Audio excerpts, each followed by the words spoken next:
Okay, magandang umaga sa kanilang lahat. Narito naman po tayo upang tayo ay mag-aral ng salita ng Diyos. Napakaganda ng awit, no, kanina, no? Everlasting God. Talagang meron tayong Diyos na walang hanggan. Hindi po siya natutulog dahil ang Diyos ay makapangyarihan. Tama po ba? Bago tayo mag-start para sa ating pong pag-aaral sa salita ng Diyos na ang pamagat po ay God's Call to Success. Manalangin po tayo. Sa umagang ito, Panginoong Diyos na makapangyarihan sa lahat, kami po ay lumalapit, nagpapakababa, itinataas po namin ang dakilang pangalan, Panginoon. Hihingi po namin ng Banal na Espiritu sa aming pong pag-aaral ng salita mo upang maging kalakasan po namin sa aming mga buhay. Alam po namin na kami may mga mitihiin at meron po kaming mga pangarap sa buhay. Tulungan niyo po, Panginoon Diyos, na kami ay magkaroon ng kaalaman, Panginoon, sa salita mo. Pagpalain mo kami sa pangalan ni Jesus. Amen. Okay, God's call to success. Basahin muna natin ang mga salita ng Diyos. Sabi po rito, nangyari nga pagkamatay ni Moses na lingkod ng Panginoon, na ang Panginoon ay nagsalita kay Josue na anak ni Nun, na tagapangasiwa ni Moses, na sinasabi, si Moses na aking lingkod ay patay na, ngayon nga'y tumindig ka, tumawid ka sa hordang ito, ikaw at ang buong bayang ito hanggang sa lupain na aking ibinibigay sa kanila, sa makatwid sa mga anak ni Israel. Bawat dakong tutungtungan ng talampakan ng inyong paa ay naibigay ko na sa inyo, gaya ng sinalita ko kay Moses. Mula sa ilang at ang Libanong ito hanggang sa malaking ilog na ilog Euphrates, buong lupain ng mga Heteo at hanggang sa malaking dagat sa dakong nilulubugan ng araw ay magiging inyong hangganan. Walang makakatayong sinumang tao sa harap mo sa lahat ng mga araw ng iyong buhay. Kung paano ako'y sumakay Moses, ay gayon ako sa iyo, hindi kita iiwan ni pababayaang kita. Magpakalakas ka at magpakatapang na mabuti sapagkat iyong ipamamana sa bayang ito ang lupain na aking isinumpa sa kanilang mga magulang na ibibigay sa kanila.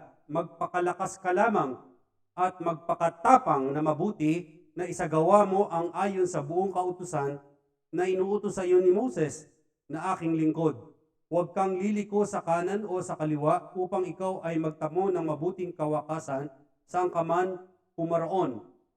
Ang aklat na ito ng kautusan ay huwag mong mahihiwalay sa iyong bibig, kundi iyong pagbubulay-bulayan araw at gabi upang iyong masunod na gawin ang ayon sa lahat na nakasulat dito.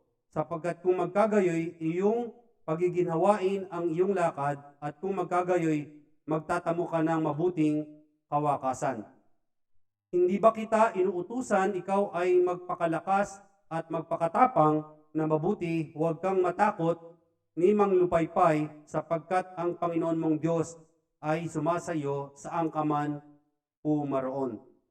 Pansinin po niyo yung verse 8 na ating pong pagtutuunan ng pansin. Sa wikang English, sabi diyan, for then thou shall make thy way prosperous, masagana po yan, and then thou shall have good, word yan, success. Yun yung binanggit ng banal na kasulatan. Kaya nga po yung ating nais ko po bahagi sa umagang ito, God's call to success. Ibig sabihin, ang Diyos na po ang tumatawag na magkaroon tayo ng maayos at matagumpay na buhay. Ilan po sa atin sa umagang ito ang nais na magkaroon ng matagumpay na buhay? Siguro lahat tayo talagang magtataas. Ayaw na natin ng kahirapan. Tama po ba? Kaya lang naman po tayo nagkaroon ng kahirapan, gawa ng tayo'y bumagsak sa pagkakasala, nagsimula na po yung tinatawag nating kahirapan. Dahil doon sa pagtalikod ng tao sa ating Diyos na buhay. Kaya nga po, hinahamon ng Diyos ang bawat isa sa atin, lalo na tayong mga sumasampalataya, meron po tayong success na ibinibigay ang Panginoon kung tayo lamang ay magtitiwala. Ito po yung kataga na atin pong nais ibigay yung word na think big, dream big. No? Huwag lang tayo mag-iisip ng maliit, no? Kailangan malaki, no? Sapagkat bakit? Sapagkat ang Diyos ay makapangyarihan. Sapagkat ang Diyos ay mas malaki sa mundo. Sapagkat ang Diyos ay mas malaki sa kabigatan na ating pinapasan. Tama po ba? So, huwag nating kakalimutan yan na ang lahat ng mga pangarap ay pwede nating maabot. Basta ang mahalaga po, maging partner natin ang Diyos. No? Yan, isa-isahin po natin. Una pong katanungan na itatanong natin to, ano ang dahilan at hindi ako nagiging matagumpay? No? Lagi na lang failure. Ano kaya? Malalaman natin sa ating pag-aaral. Tapos, anong mga plano at hakbangin ang aking gagawin para makamit ko ang tagumpay? O yan naman po lahat yung ating mga pangarap. Na simula pang nang tayo mamulat sa ating pag-iisip, no? Yan na po yung ating gustong mangyari sa ating buhay, maging matagumpay. Ayan. So, i-define natin ang salitang success. Isa-isahin po natin yung salitang success. Nabigyan ko siya ng definition. Una po, ang success ay una po, kailangan para magkaroon tayo ng matagumpay na buhay, setting your goal. Yan. Una po yan. Okay. Pangalawa, unleash your highest potential. Pag sinabing unleash, release. Bawat tao na nilikha ng Diyos ay ano po? Maganda ang kanyang kalakaran. Ibig sabihin, maganda yung kanyang buhay. Meron po siyang potential. Nung tayo pagkasilang na bawat isa ay merong tinatawag na uniqueness. No? Meron tayong kaalaman. Wag natin sasabihin na bad ganitong buhay ko, no? Parang wala akong alam. No, huwag natin sasabihin. Bawat tao na nilikha ng Diyos, no? Dahil tayo nalikha ng Diyos sa kanyang imahe. So meron tayong tinatawag na potential, no? Hindi totoo na ang mga tao o ang bawat mga ngaral o nag-aaral ay bobo, no? Excuse me sa word, no? Hindi po. Wala po tayong ganon.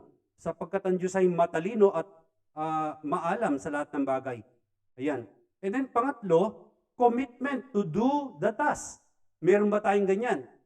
Hindi pwedeng nangarap ka, tapos gagawin mo yung pangarap, pagkatapos sa kalahatian, malapit mo nang maabot, ay ano po, susuko ka pa.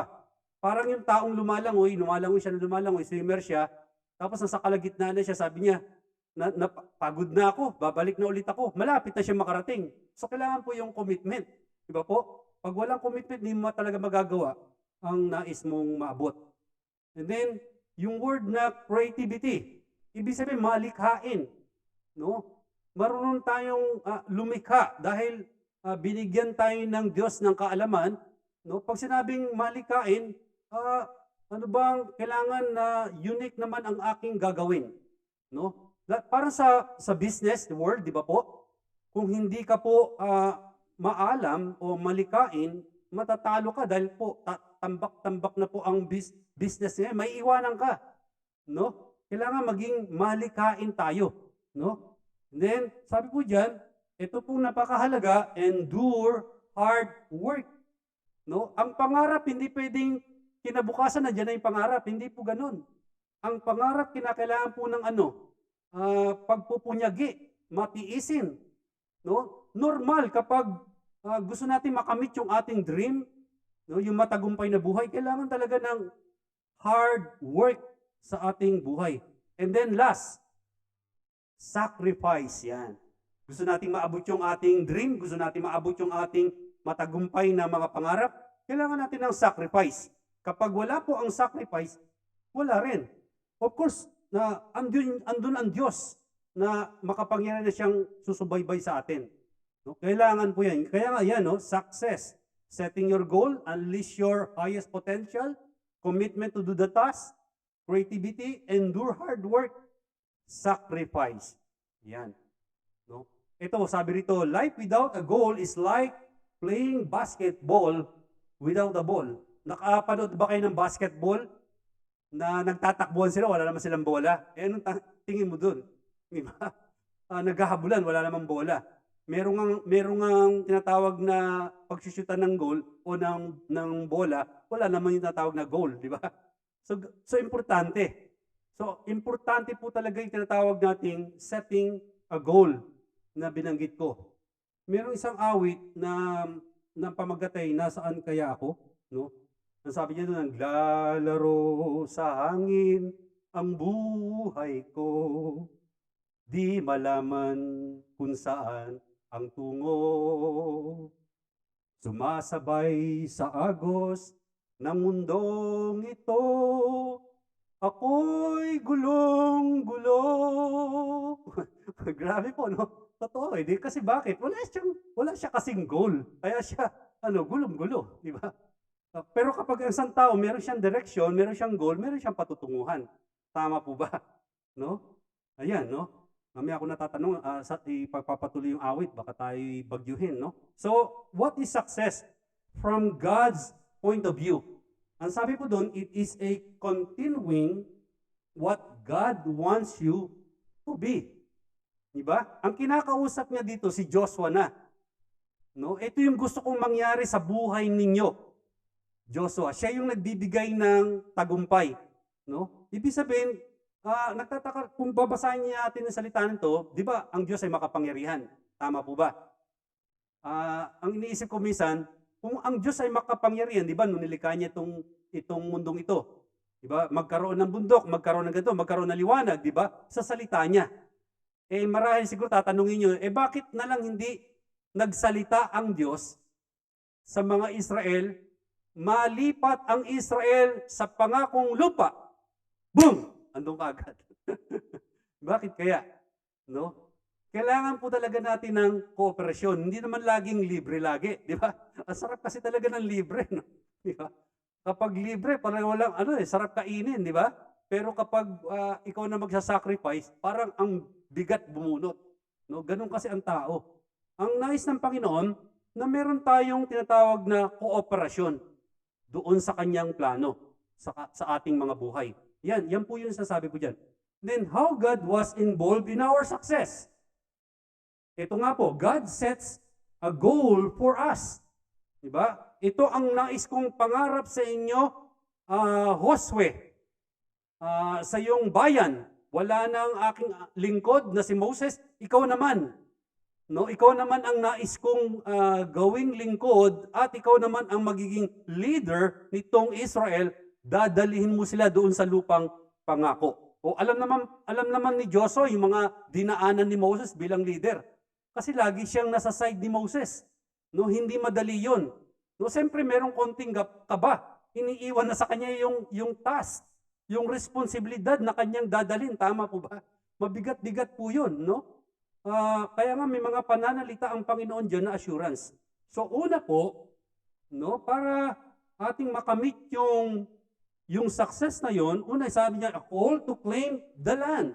Mapapansin niyo po doon sa verse 1 to 4. Tignan niyo po diyan sa picture, napakaganda po ng bayan Israel. No? Sabi po sa Genesis 12:7, yung pinaka-historical background niya, sabi niya doon, at nagpakita ang Panginoon kay Abram at nagsabi, sa iyong lahi, pansinin niyo, ay ibibigay ko ang lupaing ito. At siya'y nagtayo roon ng isang dambana sa Panginoon na napakita sa kanya. So ibig sabihin pa lamang, nung panahon pa ni Abraham, nangako na ang Diyos. May binitawan ng promise, may binitawan ng blessing. No?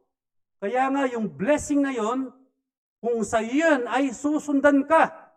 Diba? Ano man mangyari sa buhay na pandemic crisis man dadaanan natin, kapag sinalita ng Panginoon, meron yan assurance. Tandaan po natin, may kasiguruhan. Nagsalita na ang Panginoon kay Abraham until kay Joshua nagsalita siya na yung promise na yun ay totoo. Hindi sinungaling ng Diyos kapag nagbitaw siya ng salita ay ibibigay niya. Okay, Joshua, napapanahon na. Panahon mo na. I-claim mo na. Diba? Jackpot na to. Magaling, no? I-claim mo na yan, no? Wala ka nang gagawin, no? Kundi medyo konting maglalakbay ka lang, may konting sacrifice, pero i-claim mo na lang yan, no? O ganun nga po sa ating prayer eh. Usually, sa ating prayer, sa panalangin, hindi mo pa binabanggit, no? Hindi ka pa nagsasalita. Nasa isip mo pa lang. Ang word doon, niwi-wish mo pa lang. No? Actually, sinagot na ng Panginoon. Diba? Yung prayer. Minsan nga, hindi ka pa nga nag-aas ng favor sa Panginoon, binigay na. Kahit pasaway tayo. Tama po ba? Nakakahiya, di ba po? No, yan po ang Panginoon. Yan ang Diyos na makapangyarihan. Ito sinabi ng Bible sa 2 Corinthians 2:14, sa pagkiklaim natin ng blessing, sa pagkiklaim natin ng matagumpay na buhay, sabi niya, datapwat salamat sa Diyos na laging pinapagtatagumpay tayo kay Kristo at sa pamamagitan natin ay ipinahayag ang samyo ng pagkakilala sa Kanya sa bawat dako. Pansinin niyo po yung word na pinapagtatagumpay. Tayo kay Kristo. So, ibig sabihin po, mayroon ng tagumpay. Bakit tayo nagiging defeated? Kasi pinili natin maging talo sa ating buhay. Hindi natin pinili na na lumakad doon sa pamamaraan ng Diyos. Mas gusto natin yung pamamaraan natin. Ayaw natin yung pamamaraan ng Diyos. No? Yan. So, sa tagumpay, kailangan natin ng think big, dream big. Sabihin ninyo. Ulit-ulitin nyo lagi yan. Think big, dream big. Yan. No? Makakabit kayo, konti na lang hakbang. Konting pikit na lang. Konting tulog na lang. Konting pagtitiis. Anong malay po natin? Dahil sa ating pagluhod, di ba? Yung ating pinapangarap, dahil magpipitong buwan na, ganito na yung sitwasyon natin. Baka hindi matapos itong taon na to, tapos na kagad yung pandemic crisis na yan. No? Pwede po yan. Naalala niyo ba yung sa mga preaching ko na yung ketongin? Kung iibigin mo, Panginoon, pwede ba pagalingin mo siya? Di ba? Hindi niya sinasabing, Panginoon, pagalingin mo na. Hindi, nakiusap siya, di ba? Kung maaari po, kung loloobin mo. Di ba? So, ibig sabihin, think big, dream big, nasa isip pa lamang, isinusulat pa lamang, pinag-iisipan pa lamang, pero atin pong aabutin. No? Ayan. Okay, pangalawa, a call to have confidence in the Lord. May mga binanggit po siya dyan, mga talata. Kung papansinin niyo po yung verse 5, verse 5, 6, 9. Tignan niyo po yung verse 5. Sabi niya doon, there shall not any man be able to stand before thee all the days of thy life, as I was with Moses, so I will be with thee. I will not fail thee nor forsake thee. Be strong and of good courage, for unto this people shalt thou divide for an inheritance the land, which I swear unto their fathers to give them. Verse 9, have not I commanded thee? Be strong and of good courage. Be not afraid, neither be thou dismayed. For the Lord thy God is with you, whithersoever thou goest. Binanggit na rin po ng Panginoong Jesus yan nang siya'y umakyat sa langit, nang iwanan niya yung mga alagad niya, di ba? Hanggang sa kaduluduluhan ng panahon, sabi niya doon sa kanyang mga alagad, ay isa sa inyo ako. Tapos na yung kanilang panahon, nandito na tayo sa ating panahon, ibang panahon naman. Di ba? So, ibig sabihin yung presence ng Panginoon ay tuloy-tuloy. Ang nais lang ng Panginoon, magtiwala ka. Magtiwala tayo. No? Manampalataya lamang tayo at maabot natin yung tinatawag na tagumpay. Ano po? Pag tayo nagtiwala, una po dyan, sabi niya sa verse 5, the promise of victory over enemy. No? Walang kaaway na lalaban sa inyo, lulupig sa inyo. Akong bahala dyan, hawiin ko. No? Ang lahat ng mga kaaway mong lulupig sa iyo. Pangalawa na promise niya, the promise of the presence and power of God. No? Mantakin mo yan, galing po niyan, na habang sila'y naglalakad, nadarama nila at nakikita nila yung kapangyarihan at yung presence ng Panginoon. And I believe na itong pandemic crisis nating dinadaanan, no? Anuman ang ating crisis na mabigat na ating pong nadadaanan, nandun po yung presence at power ng Panginoon. And then pangatlo, the promise of the faithfulness of God. No? Kung bisa sa buhay natin, hindi nga tayo naging matapat sa Diyos eh. Pero ang Diyos hindi tayo iniwanan. Ni minsan, tayong nag-iwan sa Diyos. Tayong tumatalikod. Pilit tayong hinahabol ng Diyos. Di ba sabi ng Bible, una ang Diyos ang umibig sa atin kaysa tayo, di ba? Na ang Panginoon Kristo namatay sa krus ng Kalbaryo, ibinigay niya ang kanyang buhay. Ano yung faithfulness ng Panginoon sa ating mga buhay? Ang Diyos ay faithful. Matapat po siya. And then pang-apat, the promise of absolute victory. So, magtatagumpay po tayo. No? Kung tayo ay maglalagak ng ating mga buhay sa ating Panginoon. And then last po doon, sabi niya, the promise of God to keep His promises. Maraming pangako ang Diyos sa Bible, sa banal na kasulatan, libo-libo. No? Pinakinggan ng Panginoon Diyos ang ating mga hinaing. Dahil ang Diyos kapag nagbitaw ng pangako, mangyayari. Kaya nga sa umagang ito, it's our time. No? Claim the victory. Claim the blessing. Yung sabi niya. Yun yung panawagan niya sa atin. No? Kailangan lang natin ng confidence para makamit natin yung tagumpay na yung success.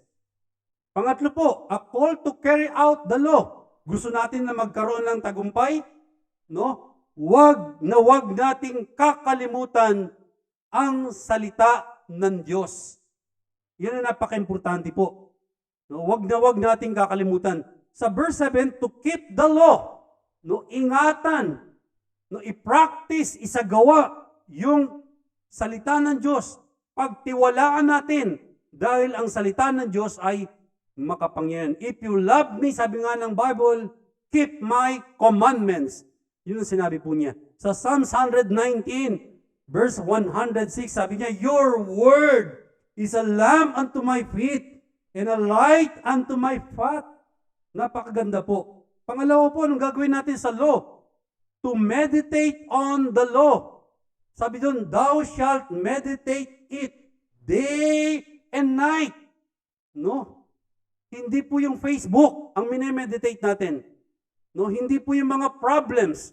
Although may problems, may mga kabigatan, meditate the Word of God upang yung salita niya na papasok sa ating kaisipan, sa ating buhay, titibay at lalakas po tayo. Meditate, kailangan po natin yan. No, sabi po sa Psalms chapter 1 verse 2, but his delight is in the law of the Lord, and in his law do meditate it day and night. No? Sa Psalms 119 verse 97, oh, how I love your law. It is my meditation all the day. Grabe po, no? Di ba, sabi ng Panginoon din sa Matthew 4, na inooperan ng diablo ang ating Panginoon Kristo na gawing bato yung tinapay. Ang sabi ni Jesus, hindi lamang sa tinapay nabubuhay ang tao, kundi sa salita ng Diyos. Yun sabi po niya. No? Ito pong sa Psalms chapter 1 verse 2, na inilarawan niya isang puno na nakatanim doon sa malapit sa ilog. No? Kapag malapit siya sa ilog, sagana yung tubig, mayabong at talaga pong maganda ang kanyang paglago. Ayan. Pangatlo, sinabi niya, kapag meron tayong kautusan, merong Bible sa ating buhay, to prosper by honoring the law. No? Yan ang ginawa po ni Joshua. Joshua, ito lamang ang iyong pakakadandaan. Kung gusto mo ng prosperous life, successful life, kailangan mong galangin, kailangan mong parangalan ang aking salita. No? Pinaparangalan ba natin ng buong puso ang salita ng Diyos sa ating buhay? Meron ba tayong time para maglaan ng araw na dumako sa salita ng Diyos upang tayo lumakas at tumibay? Opo, meron pong pandemic crisis. Opo, may mga kabigatan. Pero meron ba tayong time na kahit 10 minuto na pagbubulay-bulay, no? Ng salita ng Diyos upang tayo ay tumibay. Kailan yung panahon na yon? Kailan yung araw na tayo nag-aral ng salita ng Diyos? And then, last po, pang-apat po yan, sorry, number 3 na nilagay ko yan. A call to courage in leadership. No? Ang sabi ng Bible dito, paulit-ulit na sinabi na magpakatapang ka lamang, magpakalakas. No? Ang ibig sabihin ng Panginoon, sa dadaanan mo, hindi naman siya nangako na wala pong difficult life, pero ang pinangako ng Panginoon, sasayo ko. Hindi kita iiwanan, hindi kita pababayaan. No? Kailangan mo lang maging matatag, maging matapang. Ayan, a call to courage in leadership. Nandun yan sa verse 6, 7, at 9 na paulit-ulit na binasa. The Lord called Joshua to do 3 times. No, God Himself encourages Joshua, to be strong and courageous. Ang ibig sabihin, standing firm and strong in the face of opposition. No? Harangan ka man ng anuman yung mga bato, mga bakal na yan. No? Kapag ang Diyos ang nanguna sa ating buhay, walang opposition na haharang sa atin. Natatandaan niyo po yung isang kwento sa New Testament, no? Si Nicodemo, yung maliit na tao. Naalala ko isang maliit na tao. Ha? Si Sakeo, yun. Sorry. Yan. Sa sobrang daming binasa, no? Si Sakeo, di ba maliit yun? Di ba? Naririnig niya si Jesus, nangangaral, nagmimilagro. Okay. Kaso ang problema, maliit siyang tao. No? Andun ang Panginoon sa kalagitnaan ng mga tao, ang kapal ng tao. Pero desire niya, talagang gustong-gusto niya, makita malamang ang Panginoon Jesus. Anong ginawa niya? Okay, umakyat siya sa puno ng sycamore tree. Yung sycamore tree na yan, medyo magaspang, no? Masakit akyatin. Pero hindi niya inintala po yun. Kasi bakit? Gusto niyang makita ang Panginoon Kristo. No? Bago nga ako taloy siya umakyat sa puno, dahil bakit? Sa kapal lang tao, maaari siguro, dinudunggol siya, no? Itong mandaraya na to, itong mandurugas na to. Di ba? Maaring may bumatok sa kanya. Bagamat hindi nasabi yan. Kung imagine mo lamang, no? Sa galit ng tao sa kanya, dahil nangungulekta siya ng tax, di ba? Kinukutungan siguro siya. Dahil corrupt siya, di ba? Excuse me, doon sa mga corrupt. Di ba? So, ang ginawa niya, hindi po nakahadlang ang tao sa kanya. Inakyat niya po yung puno na yon, at pagkatapos, nang lingunin siya ng Panginoon, sabi niya, Sakeo, bumaba ka ngayon dyan. Di ba? Pupunta ako sa bahay mo. Di ba? Napakasama akong tao pupunta. Opo, Panginoon, welcome po kayo, di ba? Yun po, di ba? So, ibig sabihin, anumang opposition kung nais ng tao na lalapit sa Diyos, kahit anong hirap sa buhay, kahit harangan ka ng mga tao, yung pangarap mo na kasama mong Diyos, walang haharang. Tama po ba? Amen po ba? No, yan po yan di ba?